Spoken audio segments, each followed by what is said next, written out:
tababarkan ayaa ku saabsanaa tayeenta afka Soomaaliga ee warfaafinta waxaana soo qabanqaabiyay Akademi Goboleedka Afka Soomaaliga oo kaashanaya Kulliyadda Saxaafadda Jaamacadda Ummadda Soomaaliyeed. Furitaanka tababarka waxaa ka hadlay madaxa tababarada Akademi Goboleedka Afka Soomaaliga Cabdullaahi Cabdi Aadan Gacanka iyo hormuudka Kulliyadda Saxaafadda iyo Cilmiga Warbaahinta Professor Cabduqaadir Dhiciso Maxamed waxayna ka hadleen ahmiyadda tababarkan uu leeyahay. waxaan ogaadinayaa ardada saxaafadda Kulliyadda Saxaafadda sabab u noqotay maanta in tababarkan uu dhaco iyagana si gaar ayaan ugu mahadcelinayaa ama ugu bogaadinayaa sidoo kale waxaan aad ugu bogaadinayaa Kulliyadda Saxaafadda hoggaankeeda waxbarashada mas'uul iyo macallimiin intaba aad baan ugu faraxsanahay waxaan jeclaan lahaa tababarkan inuusan noqon kii koowaad oo uu taxrano macallin af Soomaali ayaa u jooga weliba hadda labaan ka dhignay waxaan rajaynaynaa weliba inaan saddex sii gaarsiino si af Soomaaligu u noqdo af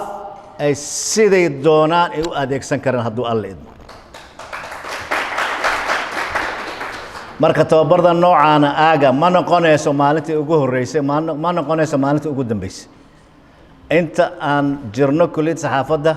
iyo akademiyada diyaar ayaan u nahay in tababarada noocaas kulliyad ahaan inaan ka wada shaqeyno insha Allah taala.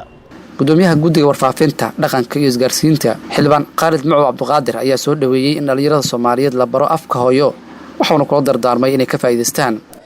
qofaa wuxuu ku leeyahay diyaarad yaa gadoontay diyaarad ma gadoontay diyaarad waa dhacdaa gase diyaarada gadoontay ku leeyahay waxa ku arkaysaa journalka ku arkaysaa waxyaabaha waxa way aad iyo aad macna iga yaabay meeshaan hadda waxaan meesha ku arki doonaa qeybay ka tahay waxa kamid ah quusid wuxuu ku leeyahay waxa quusay maartay markab maartay yaa quusay markab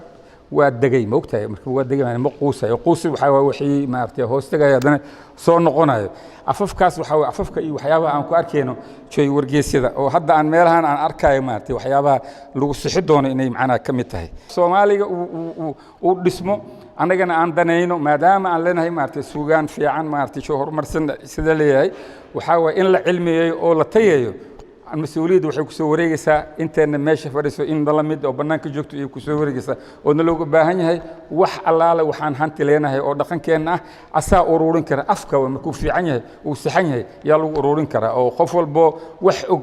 hadday noqoto noloshii miyiga tii magaalada tii maxaan ku beer xoolo dhaqatada tii beeraleyda kulli waxa lagu keedi doono afka way furitaanka tababarkaasi kadib waxaa la gudagalay bixinta casharro ku saabsanaa tayeenta afka ee warfaafinta waxaana bixinaya Professor Mustafa Cabdullaahi Fayruus oo kamid ah madaxda Akademiyada Goboleedka Afka Soomaaliga tababarkan oo loogu talagalay inuu socdo muddo hal maalin ah ayaa waxa uu hordhac u ahaa tababaro baahsan oo socon doona muddooyinkan soo socda